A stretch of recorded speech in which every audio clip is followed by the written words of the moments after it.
Hello Guardians, Ebontis here. This is your The Dawning video.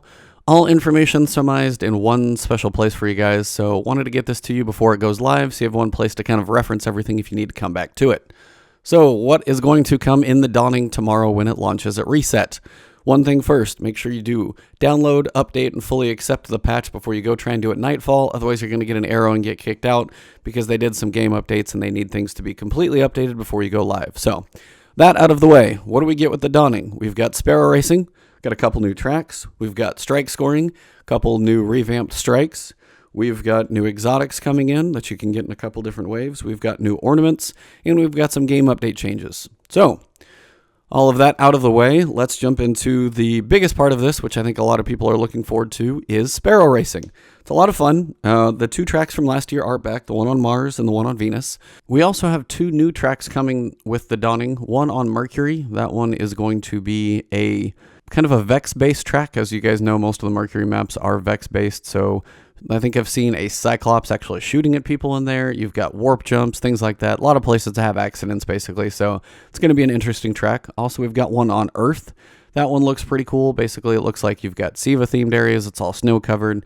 Looks pretty cool. Should be a lot of fun. Both tracks look exciting and nice to have a little variety when it comes to Sparrow Racing tracks in general, just so you don't alternate between the same two. This time around, you're actually going to be able to get gear that is infusible in all pieces of your body. So as opposed to just the helm, which would drop light sensitive, now you can actually infuse all the pieces up, and those are going to be able to be used wherever. So if you want to go run a Nightfall in a full Sparrow Racing suit, you can. That's up to you. I don't know if they're going to be light sensitive drops, because last year the helm would drop light sensitive and I was getting like 319s across the board, couldn't get my 320. This year, hopefully something drops at close to 400, so there's a benefit to doing this so you can continue to level up.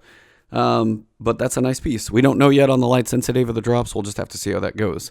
The gear itself does drop with ornaments. So if you want to change up, colors or shoulder pads or maybe a racing stripe down your back, something like that you can do with the ornaments. Those are going to come from the record book. I'll cover the record book here in a second.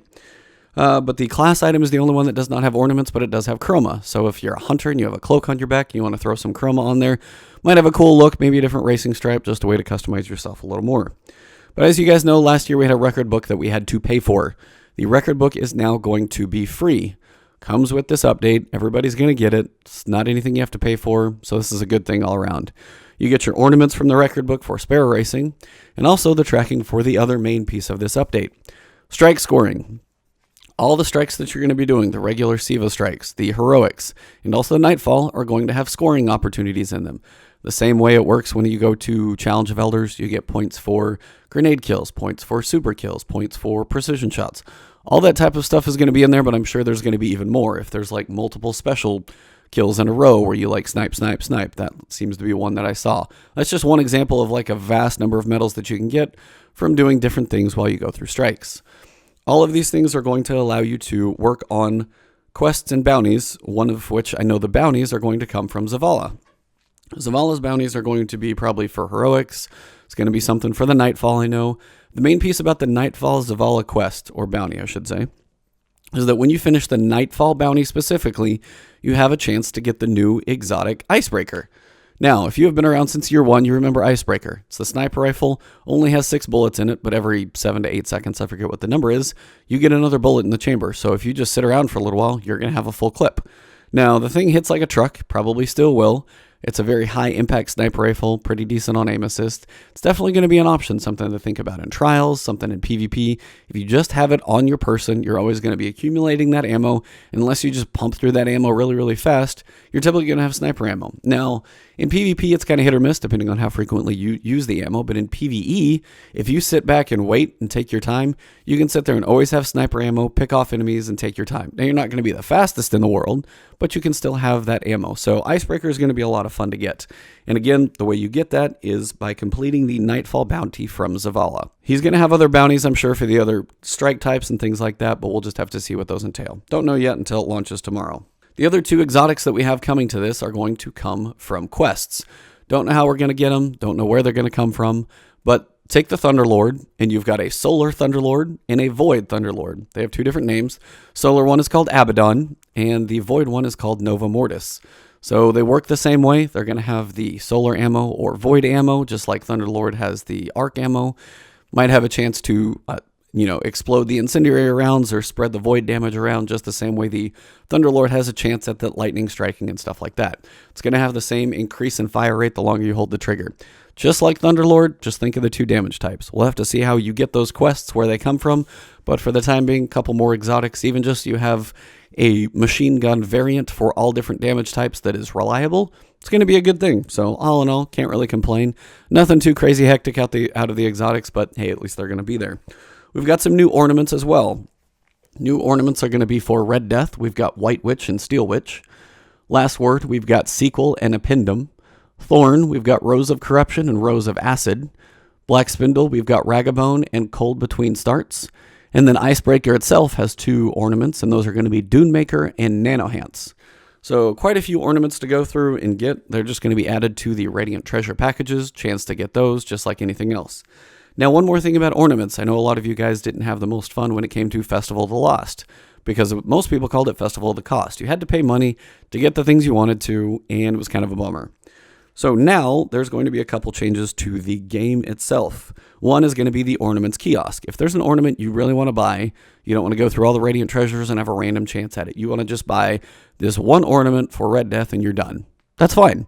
Go over there, spend your silver, they're going to be available. So it's a nice thing. They're allowing you to just buy the specific ones you want. If you want to spend money and get one specific thing and be done with it, this is good. Honestly, I don't mind this, because if you want to spend $5 for one specific thing and you know what you're getting, it's a little more reliable than spending $10 having that chance roll and not getting what you want. So all in all, I'm okay with this. Next thing for the update for the game, and this is one that's going to be great for everybody. Once you hit level 40, greens are just going to turn into ammo materials or weapon materials when you walk over them. No longer taking up inventory space, no longer taking up this whole lot of crap load of area on the ground. They're just going to turn into weapon materials and armor materials as soon as you walk over them once you hit level 40. Great change, good quality of life. I don't know what prompted all the greens to drop, but at least they made something out of it. Finally, skeleton keys. I know you guys probably are like, I never get skeleton keys. I can never get that artifact or whatever it is. Skeleton keys are going to have an increased drop rate. They're saying that across the board. Also, in Nightfalls, they're going to be a guaranteed drop once a week. So you are guaranteed 1 skeleton key from the Nightfall every week. Little more bonus to do the Nightfall again, which I like. And also, just the fact that you're guaranteed at least 1 a week, you can, start opening some of those chests, work on getting some of those strike-specific loot that you want, and have a better chance at getting after a few more rolls. So all in all, we've got a lot of information here for the Dawning, but I think I covered a lot of it for you. The new exotics, you got the new bounties from Zavala. We've got new quests for the other 2 exotics. The strikes themselves, the 3 new strikes are going to be the Will of Crota. It's going to be, I think, Sivified, or at least revamped a little bit. You've got Shadow Thief, which is the one where you fight Taniks. So that one is definitely Sivified. It's fallen. It's got a Siva Walker, and I think Taniks' room is going to work a little differently as well. And finally, you've got the Nexus. This one is going to work like the good old raid that we know and love. There's going to be an artifact. You have to shoot the artifact's blast at the Nexus to be able to do damage to them. So it's going to be interesting in there. A couple new strikes. As soon as I can jump in there and get those, I'll get some gameplay and tips up for you guys on those as well. Sparrow Racing should be fun. Hopefully we can get some useful gear out of that. Strike scoring should at least step strikes up to be a little more fun, a little more things to work on in there, as opposed to just, powering through them. So all in all, I think this will be a pretty solid update. Is it going to be a game changer, like an expansion? No. But it's nice that Sparrow Racing is going to come, and then after this update leaves, it's going to be in private matches. So Sparrow Racing leagues for real outside of Destiny can actually run their leagues and have some fun with that. All in all, guys, I think this pretty much covers the information. I hope you enjoyed this video. Drop a like down below if you did. Let me know if you guys have any questions in the comments. I'll be happy to answer those for you guys. And again, tomorrow, I will see how the weekly reset timer goes. I'll get the video up as soon as I can once everything hopefully downloads and goes live. I can't get the Nightfall up, at least until I get all the, patch done and everything like that. So we'll see when we can actually download the patch.